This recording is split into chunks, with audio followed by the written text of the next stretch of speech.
Hello everyone, welcome back. I'm doing an updated Q&A today because I just thought it would be good and everyone asked for an updated Q&A, so let's get to it. So my friend Lisa asked what a car fry is, and even though no one else knows what that is, I thought it'd be so funny to answer and explain it to you guys so that everyone can be let in on this beautiful, wonderful secret. Not secret, but this little invention we both have. So Lisa does my lash lifts. I met her a long time ago, and one of the first things we talked about was like our obsession with like French fries. We were talking about how when we go to fast food restaurants every once in a while and like treat ourselves, we'll get like a car fry, and I like didn't think anyone else knew what this was, and then she did, and I was like, wow, this is why we're supposed to be in each other's lives, because we need someone who understands us like this. So car fry is when you like get your meal that you're gonna eat at home. So you like get like, let's say like chicken nuggets and your fries, and then you get like a car fry so that you don't eat any of your meal in the car, but you have something to snack on the way home. So I'll get like, you know, like whatever I get, and then I'll get like a really small fry to snack on the way home. It's a little secret and it's the best thing. And I was like, you do that, I do that. And she's like, you do that, I do that.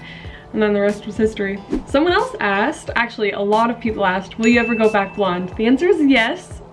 And the other answer is, I don't know when though. I love being a redhead. I love my redhead moment. It feels so right for me and I'm so happy I did it. I love it right now. Like, I love my hair a lot, and I haven't like loved my hair like this in so long because I've been blonde my whole life, you know?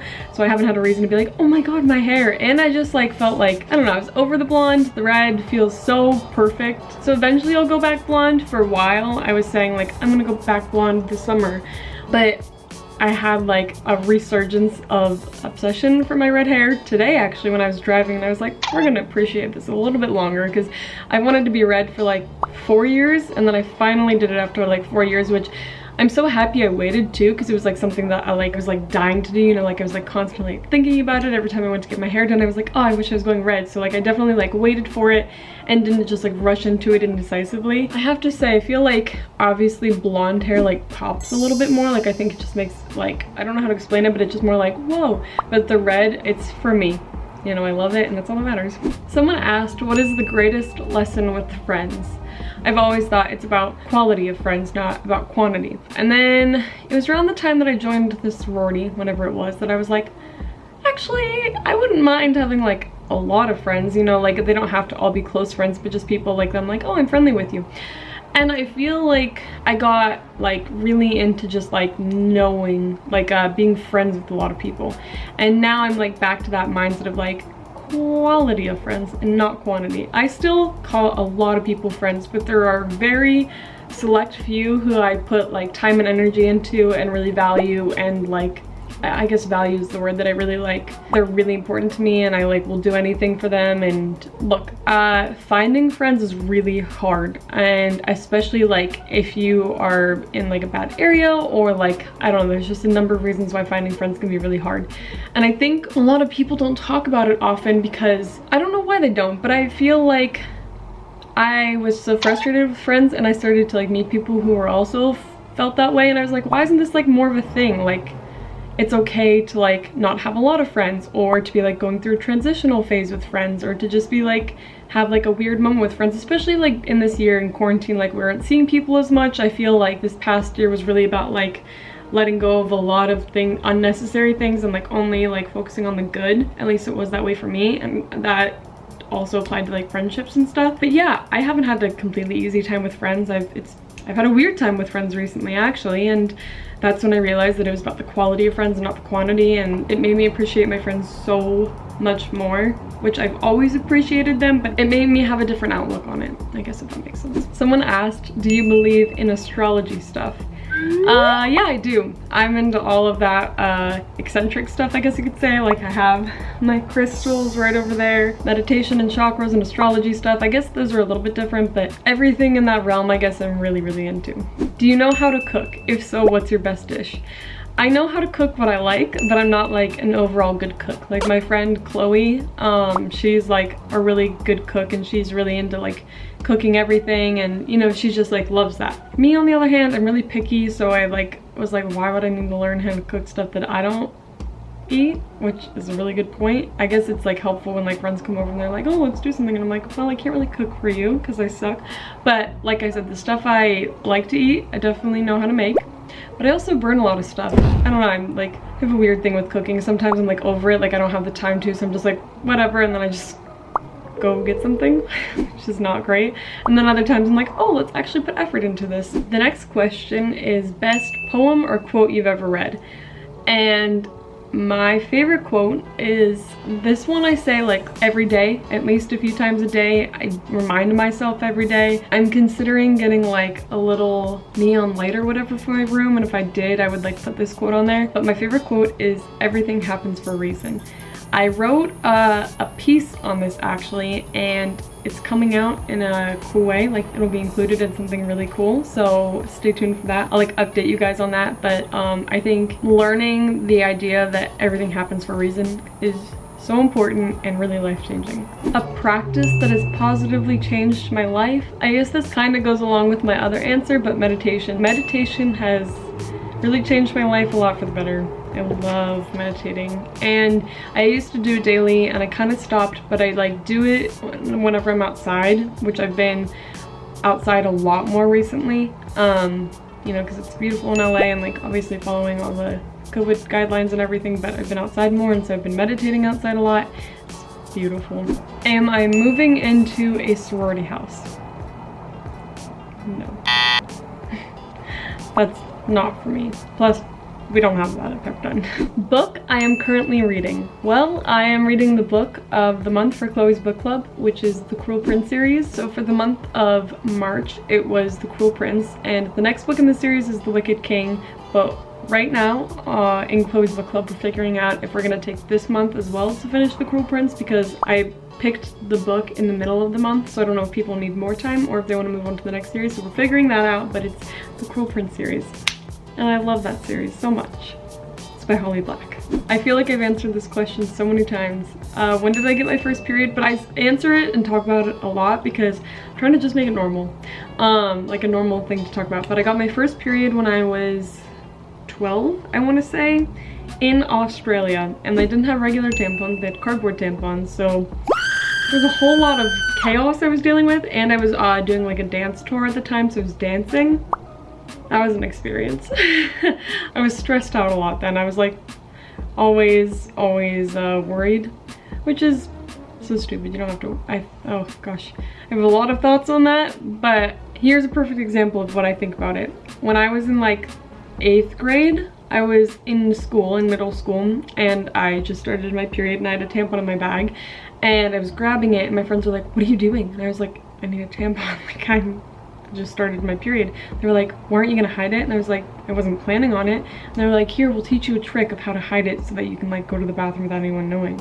And I was like, why would I need to hide it? And they were like, just like when you're like grabbing it out of your backpack, put it in your hand and like roll down your sleeve and like stick it up your sleeve.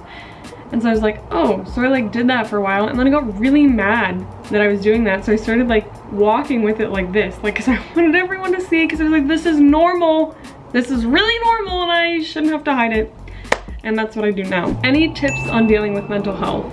Best tip I can give you is therapy. I'm not one of those people that's like, therapy and all of that fixes everything, but I think it's really helpful. And I'm not gonna say it works for everyone, but for me at least, my experience, therapy has helped a lot. I'm currently in therapy. I go every week consistently. I've tried, this is now my 4th therapist. So it takes a while to find the right one, and maybe they aren't even the right one, but for now it works perfectly for me. You know, I'm healing, I am working through a lot, and I think it's really important. And to answer like another question that a lot of people have asked about, like my ED, so I posted a poem about it so long ago, and I was like, oh, I'm gonna talk about it, but I realized when I posted it that I wasn't quite ready to talk about it, because I just like, once I posted it I realized I wasn't ready.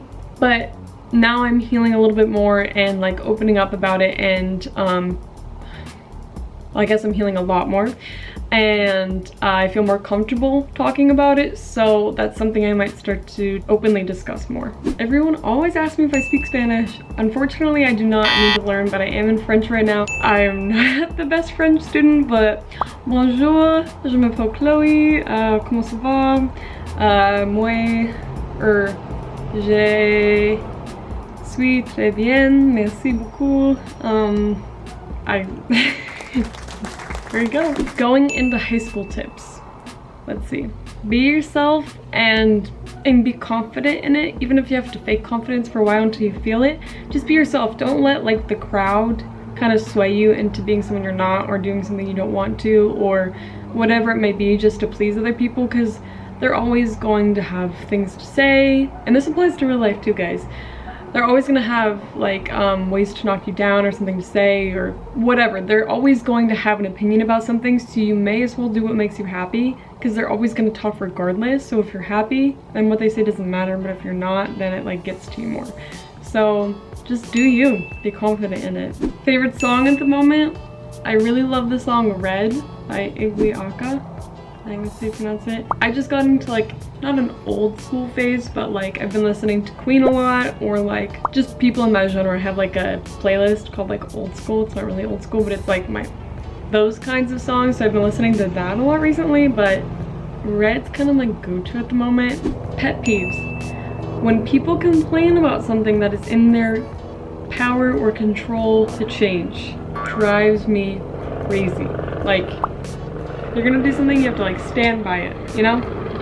Don't complain about it. There's a lot in life to be grateful for, and even though I'm someone who still complains a little bit, that is something I'm really working on. It's actually like, I put it on like a few post-it notes and like reminders on my phone, don't complain. So I'm really working on shifting that and just looking at the gratitude and everything. And actually the other day, I was really upset about something and I was like ranting and ranting and ranting, and then it felt good to get it all off of my chest, and then the next second I was like, okay, gratitude. And I listed like 12 things I was grateful for, and it like changed my mindset around, and then I was like, okay, it's good that I got that all out, and I'm gonna let it go and focus on the positive things. It's really beautiful when you realize like you have control over your mind and you can focus on the positives. Favorite cereal? Crispix and Lucky Charms. Do you miss being younger? Yes and no. Recently, I'd say like a few months ago, I realized how important it was to like feel like a kid sometimes, and I've been integrating that feeling more into my life. So like a lot of things from my childhood I've brought back recently, and like all of it just makes me so happy. And while I still like, you know, obviously go to school and work hard and work and like do my work and work hard and act and write and all of those things, I've made more of an effort to put like just like silly fun things into my everyday life, and it's helped so much. Like, it's gonna sound stupid when I say it, but a lot of people don't do it and they don't realize how happy that kind of stuff just makes you. So like I've been like making friendship bracelets, or taking time to just like paint, and I really suck at painting, but I just do it for fun. Or I don't know about you guys, but I think as from the moment I was young, I was always like, probably because I was on a reality show at 9 years old, but I was always thinking about being older and being more responsible and like being an adult and like all of that. And then, you know, at 18 I moved out and started my own life, so I've always been like older, life, adult, responsibilities, all of that. And I completely forgot what it was to just like, you know, go for a walk because I want to. And even though I have a million things to do, it's really important to take care of myself, or go to the park and read for like an hour, or make friendship bracelets, or like play games, or like, you know, just like do silly stuff that just brings like joy into my life. I also just bought Velcro sneakers because they reminded me of my childhood, and they make me so happy. I wear them every single day.